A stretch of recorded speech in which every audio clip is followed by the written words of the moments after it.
इस वक्त की बड़ी खबर अमेरिका के मिनेसोटा से है, जहां 2 डेमोक्रेटिक लॉ मेकर का कत्ल कर दिया गया है।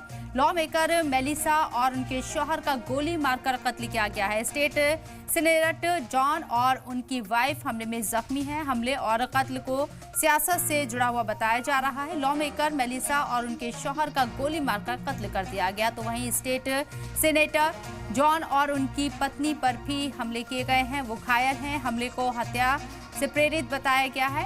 ये बड़ी खबर अमेरिका के से सामने आई है। अमेरिका में 2 डेमोक्रेटिक लॉ मेकर का कत्ल किया गया है। मिनेसोटा से ये खबर है अमेरिका के, जहां 2 डेमोक्रेटिक लॉ मेकर का कत्ल, सनसनीखेज खबर सामने आई है। इसके साथ ही आपको बताएं कि लॉ मेकर मेलिसा और उनके शौहर का गोली मारकर कत्ल किया गया है। साथ ही साथ स्टेट सीनेटर जॉन और उनकी वाइफ हमले में जख्मी है।